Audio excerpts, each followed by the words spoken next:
तो आइए दोस्तों बात करेंगे छत्तीसगढ़ की आज के दिन भर की ताज़ा खबरों ताज़ा अपडेट के बारे में। तो आज है 18 अगस्त 2020 मंगलवार का दिन। तो वीडियो को लास्ट तक जरूर देखना दोस्तों, ताकि कोई भी खबर छूटने ना पाए। और वीडियो को लाइक शेयर और चैनल को सब्सक्राइब जरूर करना, ताकि आपको छत्तीसगढ़ से जुड़े ताज़ा अपडेट डेली मिलते रहें। तो अभी एक बड़ी खबर निकल के आ रही है। तो मौसम विभाग ने जारी किया येलो अलर्ट, प्रदेश में हो सकती है हल्की से मध्यम बारिश। और आगे कोरोना वायरस पर भी खबर देखेंगे दोस्तों। तो चलिए दोस्तों बिना टाइम वेस्ट के सभी खबरों को फटाफट देखते हैं। तो आज की पहली बड़ी खबर है, 20 अगस्त को छत्तीसगढ़ के किसानों के घर होगी धन वर्षा, कृषि मंत्री रविंद्र चौबे ने दी यह जानकारी। तो रायपुर मुख्यमंत्री भूपेश बघेल की अध्यक्षता में सोमवार को कई अहम मुद्दों को लेकर समीक्षा बैठक हुई। बैठक खत्म होने के बाद कृषि मंत्री रविंद्र चौबे ने समीक्षा बैठक की जानकारी दी। मंत्री ने कहा कि 20 अगस्त का दिन छत्तीसगढ़ के किसानों के लिए बड़ा दिन होगा। कृषि मंत्री ने बताया कि समीक्षा बैठक में राजीव गांधी किसान न्याय योजना को लेकर चर्चा हुई। बताया कि योजना की दूसरी किस्त 20 अगस्त को दी जाएगी। कांग्रेस अध्यक्ष सोनिया गांधी राहुल गांधी की मौजूदगी में प्रदेश के 19 लाख किसानों को 1500 करोड़ की राशि मिलेगी। तो इसके अलावा तेंदुपत्ता संग्राहकों को 250 करोड़ रुपए का बोनस मिलेगा। वहीं गोबर खरीदी का दूसरा भुगतान भी हितग्राहियों को किया जाएगा। तो साथ ही आगे खबर है दोस्तों। तो भाजपा नेता Sanjay Shrivastava corona positive, tweet कर कहा मेरे संपर्क में आए सभी लोग कराएं जांच, हो जाए क्वारंटाइन। तो रायपुर छत्तीसगढ़ में कोरोना का संक्रमण तेजी से बढ़ रहा है। रोजाना प्रदेश के अलग अलग जिलों में 400 से अधिक नए मामले सामने आ रहे हैं। वहीं दूसरी ओर मौत के आंकड़ों का ग्राफ भी तेजी से ऊपर उठ रहा है। इसी बीच खबर आ रही है कि भाजपा नेता संजय श्रीवास्तव कोरोना पॉजिटिव पाए गए हैं। इस बात की जानकारी उन्होंने खुद ट्वीट कर दी है। तो संजय श्रीवास्तव ने ट्वीट कर लिखा है कि कोरोना जांच करवाने पर मेरी रिपोर्ट पॉजिटिव आई है। हाल ही में जो भी व्यक्ति मेरे संपर्क में आए हैं उनसे अनुरोध है कि अपनी कोरोना जांच करवा ले एवं रिपोर्ट आने तक स्वयं को क्वारंटाइन करे। तो बता दें कि छत्तीसगढ़ में कुल संक्रमितों की संख्या 15,621 हो गई है। इनमें से 10,235 संक्रमित इलाज के बाद स्वस्थ हो चुके हैं और 5,244 लोगों का डॉक्टरों की निगरानी में उपचार जारी है। जबकि प्रदेश में 142 लोगों की कोरोना संक्रमण के चलते मौत हो चुकी है। तो इसी बीच अगली बड़ी खबर है दोस्तों। तो महंगाई लगातार दूसरे दिन पेट्रोल की कीमतों में हुआ इजाफा। दिल्ली में 15 पैसे प्रति लीटर की बढ़ोतरी के साथ 80.73 रुपए प्रति लीटर पर पहुंचा। तो आज फिर लगातार दूसरे दिन पूरे देश में पेट्रोल की कीमत में इजाफा हुआ है। दिल्ली में पेट्रोल 15 पैसे की बढ़ोतरी के साथ 80.73 रुपए प्रति लीटर पर पहुंच गया है। हालांकि डीजल की कीमत में कोई बढ़ोतरी नहीं की गई है। इससे पहले रविवार को भी पेट्रोल की कीमत में 14 पैसे की बढ़ोतरी हुई थी। तो 1.5 महीने से नहीं बढ़े थे पेट्रोल के दाम। तो रविवार यानी 16 अगस्त से पहले पेट्रोल के दामों में 29 जून को बढ़ोतरी हुई थी। वहीं रविवार से पहले पिछले 15 दिनों से पेट्रोल डीजल के दाम में कोई बदलाव नहीं आया था। यानी पिछले कुछ दिनों से पेट्रोल डीजल के दाम स्थिर थे। डीजल के दाम में आज लगातार 17वां दिन है जिसमें कोई बढ़ोतरी नहीं की गई। रोजाना सुबह 6 बजे तय होते हैं पेट्रोल डीजल के रेट। तो ऑयल मार्केटिंग कंपनियां कीमतें की समीक्षा के बाद रोजाना पेट्रोल और डीजल के रेट तय करती हैं। इंडियन ऑयल, भारत पेट्रोलियम और हिंदुस्तान पेट्रोलियम रोजाना सुबह 6 बजे पेट्रोल और डीजल की दरों में संशोधन कर जारी करती हैं। तो आगे बढ़ते हैं दोस्तों। आगे खबर है तो भिलाई युवती को प्यार में फंसाकर बनाया अश्लील वीडियो, कभी 1000 तो कभी 500 रुपए के लिए किया ब्लैकमेल, अब गिरफ्तार। तो कुम्हारी थाना इलाके के एक गांव में युवती को ब्लैकमेल करने वाले युवक को पुलिस ने पकड़ा है। 15 अगस्त के दिन युवक ने युवती का अश्लील वीडियो एक व्हाट्सएप ग्रुप में वायरल कर दिया था। लड़की के घर वालों को जब यह बात पता चली तो मामला थाने पहुंचा और अब युवक के खिलाफ पुलिस ने भी कार्रवाई की है। लड़के के परिजन से भी पूछताछ की जा रही है। जानकारी के मुताबिक आरोपी युवक भिलाई 3 का रहने वाला डाकेश्वर बंजारी है। साल 2017 में वह गाँव अपनी नानी के घर गया था। पड़ोस में रहने वाली 21 साल की युवती से दोस्ती कर ली। कुछ दिन बाद युवक ने प्यार का इजहार किया। युवती के भाई ने देख लिया वीडियो तो फोन कॉल और वीडियो कॉल पर बातें होने लगी। कुछ दिन युवक ने वीडियो कॉल पर युवती का नहाते हुए वीडियो फोन पर सेव कर लिया। इसके बाद वो रुपयों की मांग करने लगा। वीडियो वायरल करने की धमकी भी दी। महज 1000 रुपये युवती से पहली बार मांगे। युवती ने अपनी पॉकेट मनी से रुपये जमा कर युवक को दिए। बार बार आरोपी रुपये की मांग करता, कभी 500 तो कभी 1000 रुपये वो युवती से लेता रहा। युवती ने कुछ महीने पहले रुपये देने से इंकार करते हुए युवक से बातचीत बंद कर दी। इसी बात से नाराज होकर युवक ने युवती के गांव के एक व्हाट्सएप ग्रुप में वीडियो पोस्ट कर दिया। इस ग्रुप में युवती की बुआ का बेटा भी था। वीडियो देखने के बाद उसने घर पर सूचना दी। अब पुलिस इस मामले में कार्रवाई कर रही है। तो बने रहिए दोस्तों। तो आगे बढ़ते हैं। तो छत्तीसगढ़ पहली बार प्रदेश में बुलेट प्रूफ जैकेट और सैन्य हेलमेट बनेंगे। मुख्यमंत्री भूपेश बघेल की मौजूदगी में MOU किया। तो छत्तीसगढ़ में पहली बार भारतीय रक्षा से जुड़ा कोई उद्योग लगने जा रहा है। इसे लेकर सोमवार को मुख्यमंत्री भूपेश बघेल की मौजूदगी में मेमोरेंडम ऑफ अंडरस्टैंडिंग साइन किया।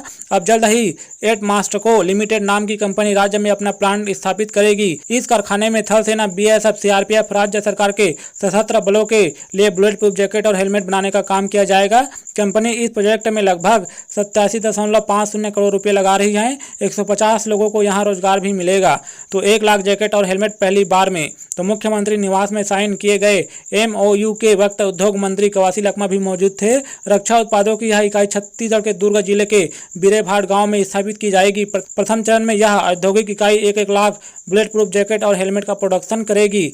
MOU में उद्योग विभाग के प्रमुख सचिव मनोज कुमार पिंगुआ और एटमास्टको लिमिटेड के MD S स्वामीनाथन ने हस्ताक्षर किए। 35 साल पुरानी ये कंपनी हैवी फैब्रिकेशन के काम जैसे ब्रिज वगैरह बनाने के प्रोजेक्ट कर रही है। तो साथ ही आगे खबर है दोस्तों, तो 3 साल में हर गांव में सरकार पहुंचाएगी हाई स्पीड इंटरनेट, तेजी से चल रहा काम। तो दिल्ली सरकार देश के सभी गांवों को इंटरनेट से जोड़ने के लिए काम कर रही है। इस बारे में प्रधानमंत्री नरेंद्र मोदी ने लाल किले से ऐलान भी कर दिया है। प्रधानमंत्री ने कहा कि आने वाले 1000 दिन में देश के सभी 6 लाख गाँवों को तेज इंटरनेट सुविधा देने वाले ऑप्टिकल फाइबर नेटवर्क से जोड़ दिया जाएगा। इसके साथ ही सरकार जल्द ही नई साइबर सुरक्षा नीति भी लाएगी। प्रधानमंत्री ने इस बारे में लाल किले से कहा कि 5 वर्ष में 1.5 लाख ग्राम पंचायतों को तीव्र इंटरनेट सुविधा उपलब्ध कराने वाली पहली ऑप्टिकल फाइबर सुविधा से जोड़ा गया है। तो उन्होंने कहा कि आने वाले 1000 दिन यानी कि 3 साल से भी कम दिन में देश के सभी 6 लाख गांवों में ऑप्टिकल फाइबर बिछाने का काम पूरा कर लिया जाएगा। प्रधानमंत्री ने कहा कि इसके साथ ही हमें साइबर सुरक्षा के प्रति भी सचेत रहना होगा। हम इन खतरों का सामना करने के लिए कदम उठा रहे हैं। हम नई साइबर सुरक्षा नीति लेकर आएंगे, इसके लिए रणनीति बनाई जा रही है। तो बने रहिए दोस्तों। तो इसी बीच अगली बड़ी खबर है, तो मौसम विभाग ने जारी किया येलो अलर्ट, प्रदेश में हो सकती है हल्की से मध्यम बारिश।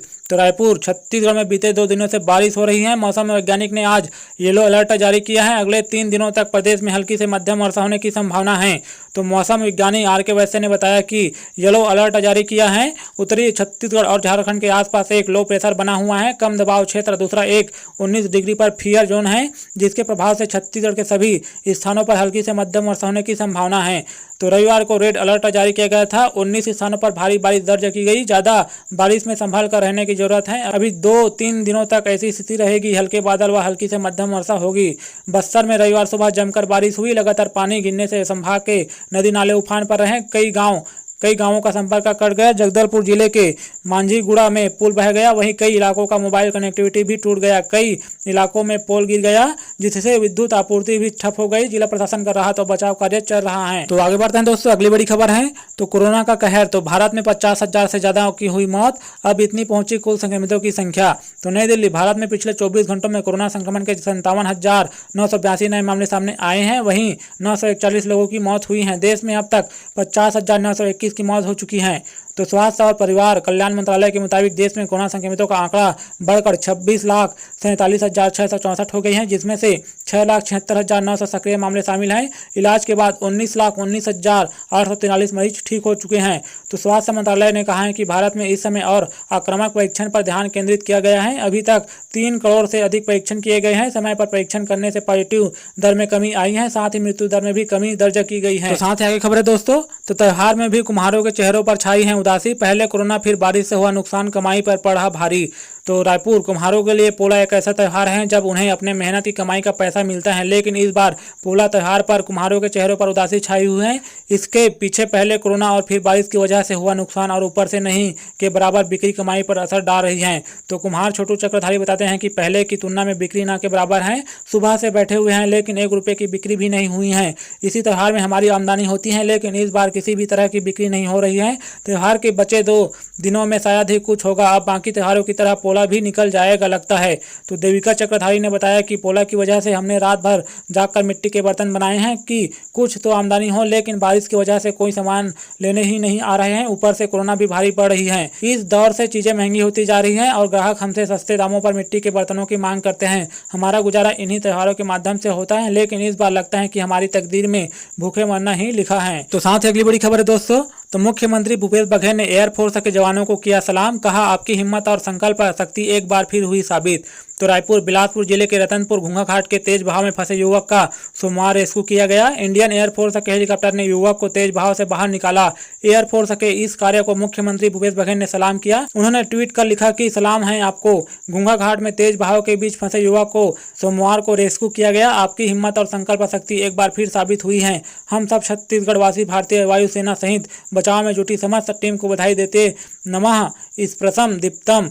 तो बता दें कि एक युवक रविवार शाम को तेज बहाव के बीच फंस गया था। उसने पेड़ के सहारे पूरी रात गुजारी। सोमवार सुबह करीब 5:30 बजे मौके पर एयरफोर्स का हेलीकॉप्टर पहुंचा। इसे देखने आसपास के लोग भारी संख्या में जुटे थे। एयरफोर्स के जवान ने रस्सी के सहारे ऊपर खींचकर रेस्क्यू किया।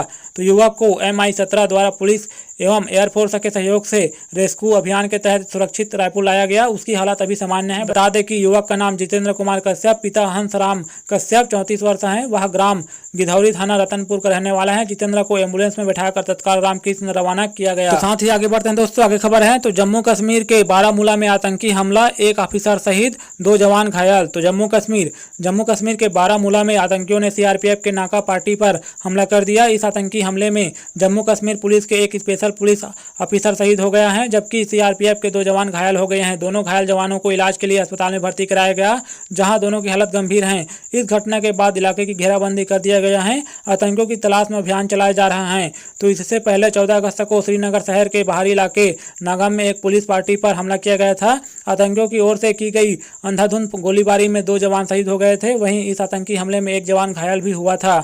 तो गौरतलब है कि पिछले कुछ दिनों में आतंकियों की ओर से पुलिस पार्टी और सेना के काफिले पर हमलों में तेजी आई है। 12 अगस्त को बारामूला के सोपोर में एक सेना की टुकड़ी पर हमला किया गया था, जिसमें 1 जवान घायल हुआ था। तो बीते दिनों ही पुलवामा जिले के सेब बागान में छुपे आतंकियों के साथ सुरक्षा बलों की मुठभेड़ हुई थी, जिसमें आजाद अहमद लोन आतंकी को मार गिराया था। इसमें 1 जवान भी शहीद हुआ था। तो इसी बीच अगली बड़ी खबर है दोस्तों, तो कोरोना क्राइसिस।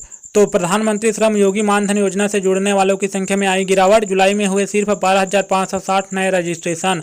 तो पेंशन स्कीम प्रधानमंत्री श्रम योगी मानधन योजना पर भी कोरोना क्राइसिस की मार पड़ रही है। कोरोना काल से पहले हर महीने औसतन 1 लाख से ज्यादा वर्कर इस स्कीम से जुड़ते थे।